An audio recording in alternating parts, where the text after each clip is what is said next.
Libro Principios de Reflexología del Dr. Joaquín Rivero Ávila. En este bloque continuamos desarrollando el track 6, que en el libro impreso corresponde al capítulo Zonas clínicas y zonas subclínicas aplicadas a enfermedades. Dentro del track 6 vamos a desarrollar el subtrack 6D. En el libro impreso comprende desde la página 121 a página 132. Primer punto a tratar: sistema reproductor femenino. Dismenorrea. Cuando hablamos de dismenorrea, nos referimos a menstruaciones dolorosas que pueden tener causas demostrables o no. Toda paciente que tenga dificultad con la menstruación debe ser valorada por un facultativo antes de iniciar la terapia. En este caso, la zona sintomática es trompas de falopio y principalmente útero. Se sedará además la sínfisis del pubis. En un esfuerzo por armonizar todo el sistema endocrino, se estimulará hipófisis, hipotálamo, tiroides, suprarrenales y ovarios. Se estimularán el sistema linfático local con los glúteos, articulación de la cadera, muslos, músculos abdominales, la columna lumbar y sacra. Desde el punto de vista embriológico, se trabajarán sistema cardiovascular, vaso, sistema urinario y médula ósea roja. Hay varios meridianos que pasan cerca de la zona clínica, como vesícula biliar, estómago, vaso páncreas, hígado, vejiga y riñón. Todos estos órganos se trabajarán. Pasamos ahora a hiperpolimenorrea. La hiperpolimenorrea es un aumento del volumen de sangrado uterino durante la menstruación o por un aumento de cantidad de días en la duración de esta. En este caso, será necesario el estímulo del útero y la zona de la sínfisis del pubis. Para armonizar todo el sistema endocrino, se estimulará hipotálamo, hipófisis. En este caso es beneficioso estimular hipófisis por el aumento de la oxitocina, sustancia que aumenta la contracción del útero, además de las otras hormonas estimulantes de las diferentes glándulas del sistema endocrino. También se estimulan tiroides, suprarrenales y ovarios. Se estimularán el sistema linfático local con los glúteos, articulación de la cadera, muslos, músculos abdominales, la columna lumbar y sacra. Desde el punto de vista embriológico, se trabajarán las mismas áreas que la dismenorrea. Hay varios meridianos que pasan cerca de la zona clínica, tales como vesícula biliar, estómago, vaso páncreas, hígado, vejiga y riñón. Todos estos órganos se trabajarán. Para prevenir la anemia, se estimularán los riñones para aumentar la liberación de la eritropoyetina y la médula ósea. Pasamos ahora a infecciones ginecológicas. Acá entran una serie de enfermedades bacterianas, micóticas y parasitarias. No es objetivo de este libro analizar todas estas infecciones, pero toda mujer en que sospechemos estas enfermedades, lo primero que deben hacer es ser atendidas por un facultativo. Después, cuando tengamos la seguridad de su asistencia a y que está cumpliendo con el tratamiento impuesto, entonces podemos actuar para mejorar la sintomatología y o acelerar la curación. Debemos sedar la zona clínica, en este caso trompas, útero y vagina. Se estimularán glúteos, articulación de la cadera, muslos, músculos abdominales, columna lumbar y sacra y la sínfisis del pubis. Desde el punto de vista embriológico, se trabajarán las mismas áreas que en la dismenorrea. Hay varios meridianos que pasan cerca de la zona clínica, como vesícula biliar, estómago, vaso páncreas, hígado, vejiga y riñón. Todos estos se trabajarán. Como toda enfermedad infecciosa, estimular sistema linfático local, vaso, timo, médula ósea e hígado. Pasamos ahora al sistema reproductor masculino. En primer lugar tenemos la hiperplasia prostática benigna. Es un agrandamiento benigno de la próstata, frecuente en varones de más de 45 años, que puede producir ciertos grados de obstrucción al flujo de la orina. Todo paciente que se sospeche o esté diagnosticado debe estar atendido y controlado por su médico. Un aspecto muy importante es estar seguro de que el paciente no presenta cáncer de próstata. Ver las contraindicaciones. Para esto se le pedirá al paciente que acuda a los controles que le programe su facultativo.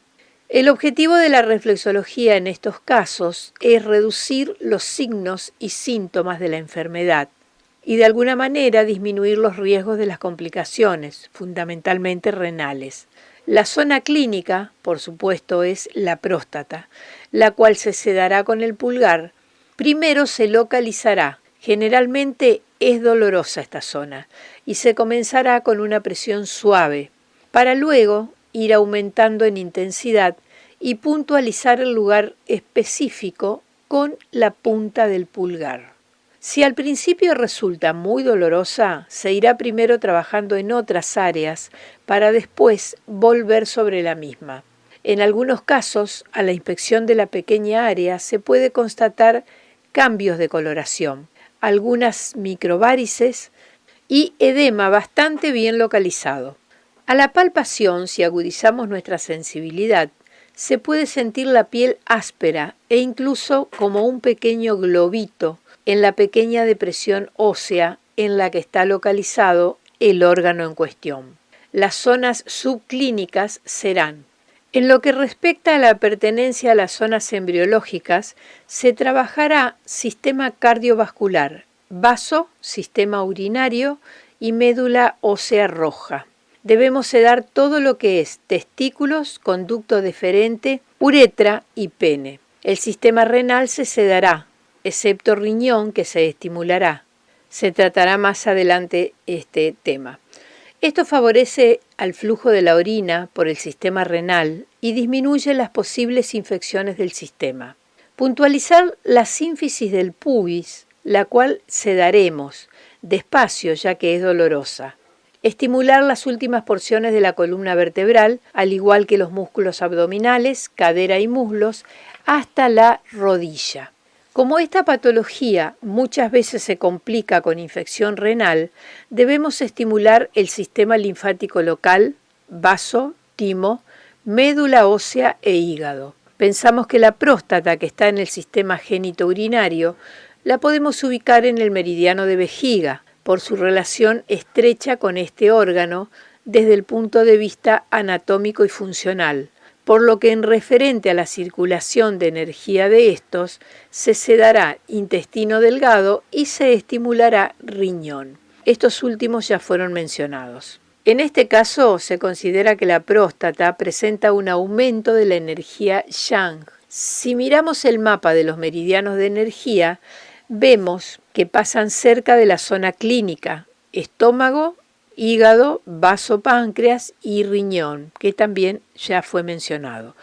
Todos se estimularán. Pasamos ahora a enfermedades de las articulaciones y músculos. En el grupo de las enfermedades de los músculos y las articulaciones, hemos elegido la artrosis como enfermedad de referencia. Después mencionaremos otras enfermedades, pero la conducta a seguir es bastante similar a la de la artrosis. Estas enfermedades pueden afectar varias articulaciones y varios grupos musculares. A medida que repasemos las distintas áreas, hablaremos de las características más sobresalientes de estas y la conducta a seguir desde el punto de vista de la reflexología. La artrosis es una enfermedad de las llamadas crónicas, no transmisibles, que podemos mejorar pero no curar, con degeneración de las estructuras de las articulaciones que evoluciona en largos periodos de tiempo. Desde el punto de vista práctico, dividiremos a la enfermedad en dos partes: cuando es más molesta para el paciente y cuando es menos molesta. Cuando es más molesta para el paciente, este viene a nosotros por los síntomas de la enfermedad, pero cuando es menos molesta, viene por otras enfermedades, Entonces aprovechamos y la trabajamos igual. Para saber qué articulaciones están afectadas, hay dos métodos.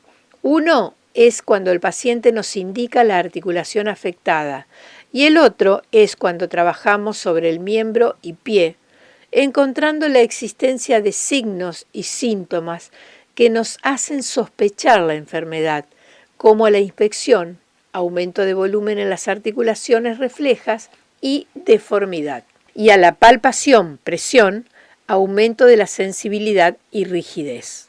En su etapa menos molesta para el paciente, como síntomas fundamentales están la rigidez, fundamentalmente matinal, crujido o crepitación al movimiento, impotencia funcional, o sea, la articulación comienza a fallar. Por ejemplo, si es una rodilla, no puede realizar el paciente los movimientos en toda su amplitud, como sería en una articulación normal. Como tal, si analizamos la artrosis en esta etapa, tendría falta de energía yang. De hecho, cuando palpamos una articulación con artrosis, está ligeramente fría. En esta etapa prevalecen los aspectos degenerativos sobre los inflamatorios. Cuando la artrosis es más molesta para el paciente, es decir, cuando en el cuadro clínico hay signo evidente de inflamación, entonces habrá un aumento de la energía yang. Tenemos dolor evidente que prevalece en la mañana cuando el paciente se levanta, pero que puede durar todo el día. Aumenta aún más la impotencia funcional. Cuando inspeccionamos y palpamos la articulación, vemos que está aumentada de volumen, con signo de deformidad articular, aumento de temperatura local y cierto grado de rubor, espasmo y contractura de los músculos de la articulación. En esta etapa prevalecen los elementos inflamatorios a los degenerativos. Esta enfermedad evoluciona por largos periodos de tiempo, cursando con etapas asintomáticas o casi asintomáticas, hasta lapsos de tiempo donde el cuadro clínico es bastante discapacitante, por lo que nuestro trabajo se debe adaptar a los diferentes estados. Es importante tener en cuenta todos estos aspectos y saber en qué etapa está el paciente para así estimular la articulación en cuestión. Y si predominan los aspectos inflamatorios, entonces tendríamos que sedar la articulación. La artrosis es una de las enfermedades que más vamos a ver en nuestro trabajo. Afecta a un gran porcentaje de la población adulta y de la tercera edad. Trae importantes alteraciones en la calidad de vida de los pacientes y en la dinámica familiar.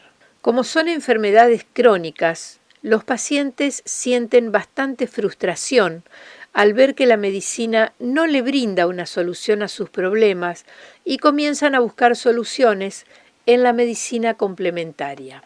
Pasamos ahora a la artrosis cervical. La artrosis cervical es una degeneración, desgaste o envejecimiento de las estructuras articulares de la zona. Se puede complicar con... Aquí paso a desarrollar 3 puntos: hernia discal, espondilosis cervical y espondilolistesis. Vamos con el 1, hernia discal. Desplazamiento de un disco intervertebral en el que el tejido fibroso externo se rompe, liberándose el disco pulposo que sirve de amortiguador entre los cuerpos vertebrales superior e inferior, provocando una presión sobre las raíces nerviosas o sobre la médula espinal. El punto 2, espondilosis cervical. Es una enfermedad caracterizada por la inflamación y fusión de las vértebras con rigidez consecutivas de la columna cervical, en este caso. Y el punto 3, espondilolistesis, es el desplazamiento hacia adelante de una o varias vértebras de manera que pierde su alineación con las restantes, comprimiendo los nervios que salen entre las vértebras. También estudiaremos acá la tortícolis, que no tiene que ser una complicación de la artrosis, pero la conducta a seguir es bastante parecida a esta. Es una actitud inmóvil de inclinación o rotación del cuello y la cabeza, secundaria a una contractura muscular. En todos estos casos, cuando el paciente presenta síntomas molestos de la enfermedad, se deberá sedar la zona de la columna cervical y la parte alta de la columna dorsal o torácica. Si el paciente está en su fase degenerativa, o sea, casi no presenta síntomas, pero nos refiere que le diagnosticaron artrosis de la columna cervical o presentó síntomas de esta, entonces estimularemos toda la zona clínica como se explicó anteriormente. En estos casos será importante realizar estimulación de abajo hacia arriba, o sea, de la región superior dorsal de la columna hacia la región de la columna cervical, a la base del cráneo y región occipital, estimulando también el resto de las zonas de la cabeza.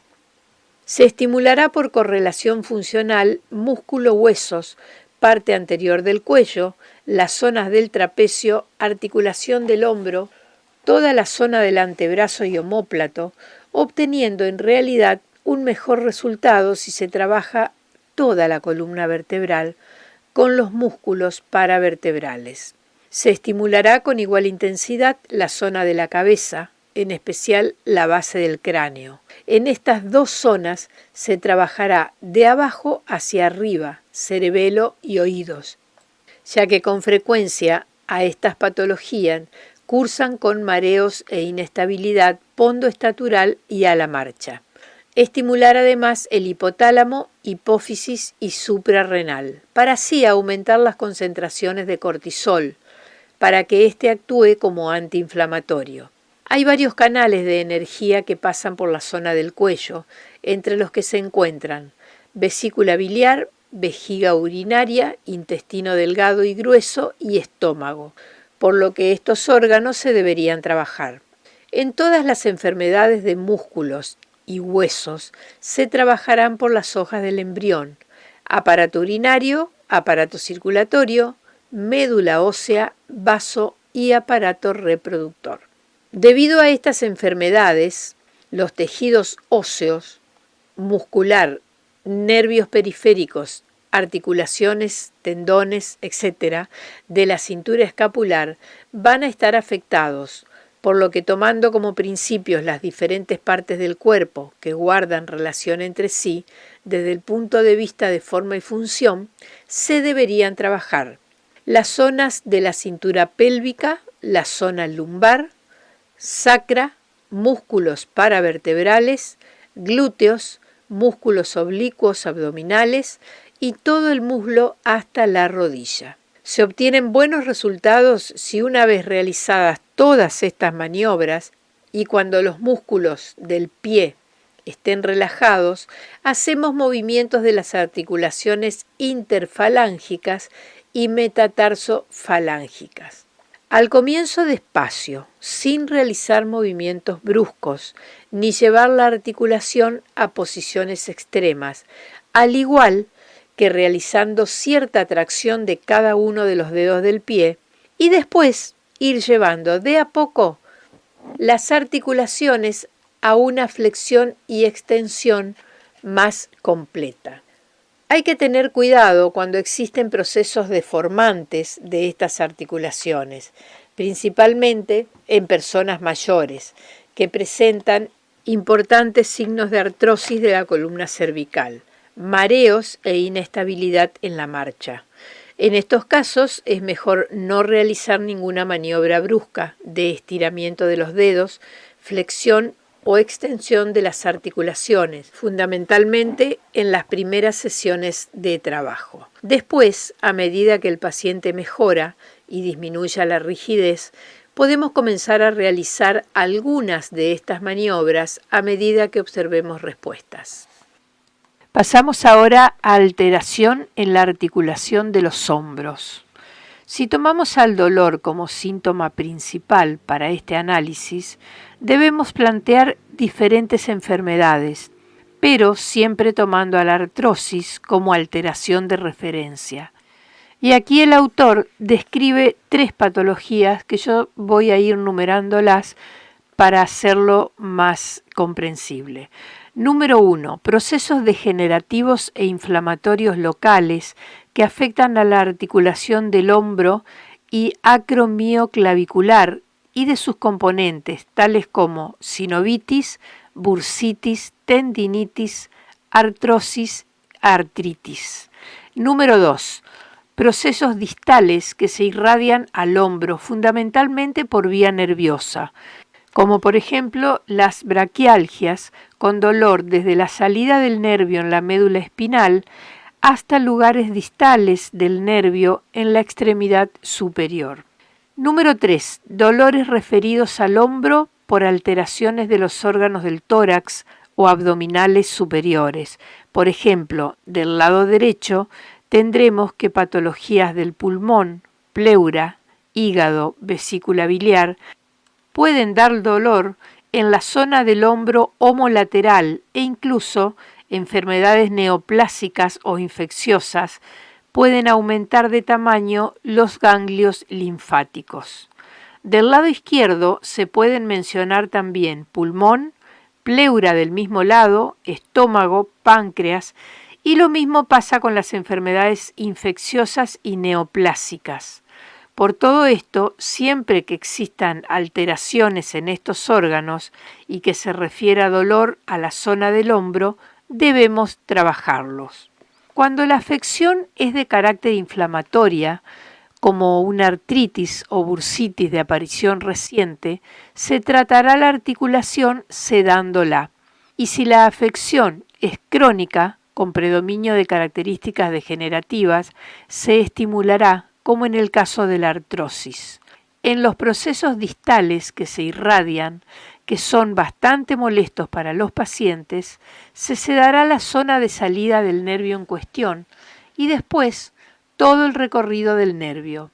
Nos asombraremos cómo hay una gran coincidencia entre el lugar del dolor en la columna y su correspondiente zona refleja en el pie, cuando palpamos y puntualizamos el lugar específico.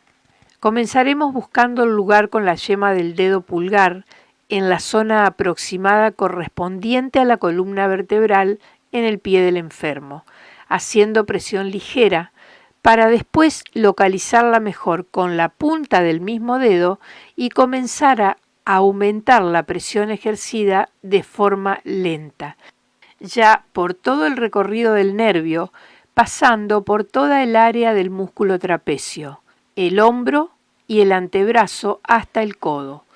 Cuando el paciente viene a nosotros con dolor importante en la articulación, rigidez, crujido en la articulación al movimiento, síntomas evidentes a la inspección de inflamación de la articulación e incluso puede llegar a la atrofia de los músculos periarticulares, entonces lo indicado será sedar dicha zona y también trabajar el resto de las zonas subclínicas. El accionar en las zonas subclínicas será igual para el caso de que la afección sea aguda con predominio de síntomas inflamatorios o crónica con síntomas degenerativos generalmente. Así, cumpliendo el principio de correlación funcional músculo-hueso, tenemos que debemos trabajar toda la parte del hombro y sus alrededores, como músculo trapecio, del antebrazo, omóplato, músculos paravertebrales de la columna vertebral, cervical y dorsal. Para combatir el componente antiinflamatorio, se estimulará hipotálamo, hipófisis y suprarrenal. Aplicando el principio de la relación segmentaria de la columna, se trabajará toda la zona de la columna cervical y dorsal, ya mencionada anteriormente. Hay diferentes partes del cuerpo que guardan relación entre sí y en este caso se trabajarán articulación de la mandíbula y de la cadera, ya que éstas guardan relación con el hombro. Como en la mayoría de estas enfermedades, hay alteración de los tejidos muscular, nerviosos, tendones, ligamentos, etc. Vecinos a la articulación del hombro y acromioclavicular. Entonces, trabajaremos sus tejidos correspondientes en la cintura pélvica, glúteos, columna vertebral lumbar y sacra con sus músculos paravertebrales, muslos y músculos abdominales. Hay varios meridianos de energía que pasan cerca o por el hombro, como intestino delgado y grueso, corazón, pulmón, vesícula biliar y estómago. Estos tres últimos ya mencionados. También pasan los meridianos de circulación sexualidad. Este meridiano está representado por el corazón, ya mencionado también anteriormente, pericardio y órganos sexuales, y el meridiano de triple recalentador, en este caso todo el sistema respiratorio, se mencionó pulmón, el sistema digestivo, se mencionó estómago, intestino delgado e intestino grueso, y sistema renal. Todos estos órganos y sistemas se estimularán. En lo referente a las hojas del embrión, será igual que la artrosis cervical. Pasamos ahora a alteraciones en la articulación de la cadera. La articulación de la cadera, como el resto de las articulaciones tratadas en el libro, va a sufrir distintas enfermedades que son motivos de reiteradas consultas por su alta frecuencia en la población. Dentro de estas enfermedades, la artrosis es la más importante. Quisiera referirme a la osteoporosis, que es la desmineralización del tejido óseo en determinadas áreas, con aumento de la fragilidad de los huesos. Tiene una alta frecuencia en la mujer posmenopáusica. La osteoporosis no complicada es asintomática, excepto cuando ocurren pequeñas fracturas en los cuerpos vertebrales, últimos dorsales y lumbares, que producen dolor, y cuando ocurre la clásica fractura del cuello del fémur, llamado cuello quirúrgico, la llamada fractura de cadera. Queremos llamar la atención, ya que toda mujer, principalmente después de la menopausia, debe asistir a su médico para el control de la enfermedad. Como se ha explicado en otras articulaciones, cuando priman los síntomas degenerativos, debemos estimular la zona clínica y la cadera. Y cuando predominan los síntomas inflamatorios, debemos sedar la cadera. Hay signos que a la inspección y a la palpación caracterizan a las alteraciones de la cadera. Por ejemplo, acá te los voy a enumerar, son 4. 1. En los procesos degenerativos de larga data se pueden observar que el área refleja de la cadera, el maléolo externo, presenta cierto edema, aun cuando los miembros inferiores están libres de este signo. Punto 2. Cuando palpamos en caso de artrosis, sentimos como en el fondo del surco, en forma de U, que forma el maléolo externo, se puede palpar una zona indurada. Nos impresiona como si fuera un tejido cartilaginoso rodeado de líquido espeso.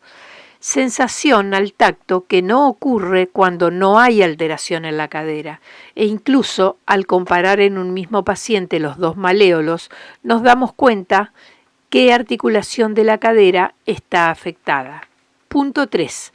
También a la palpación hay un aumento de la sensibilidad en el área del maléolo externo que corresponde con la articulación de la cadera enferma.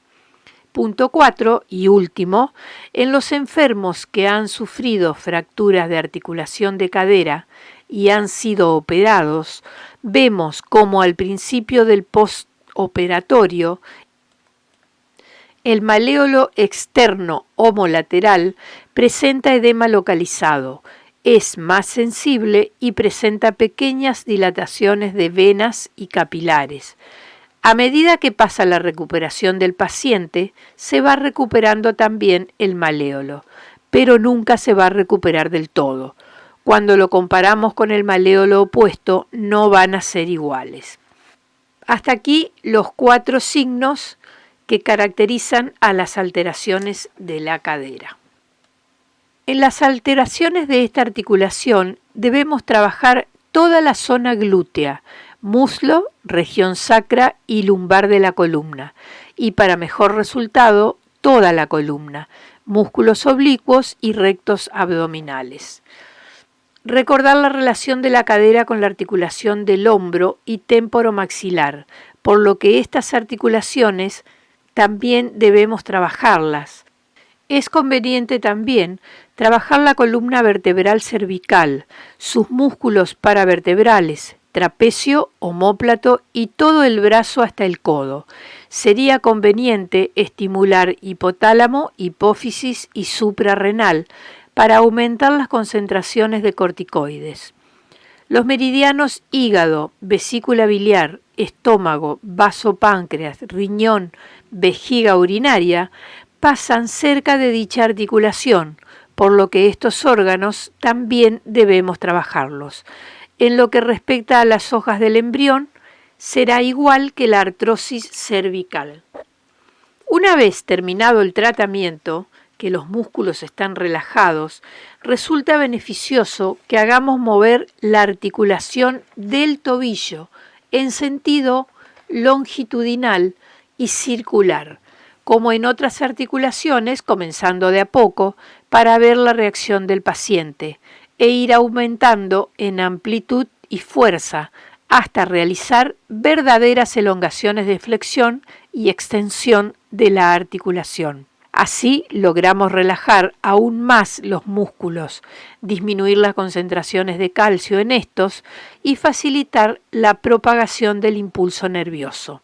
Otra maniobra que podemos hacer es tomar el hueso calcáneo de los pies del paciente con nuestras manos y tirar al mismo tiempo los dos pies, tratando así de relajar los músculos de las piernas. Según nuestra experiencia, es una de las articulaciones que mejor responde al tratamiento de la reflexología. Hasta aquí desarrollamos el subtrack 6D, que en el libro impreso comprende desde la página 121 a la página 132.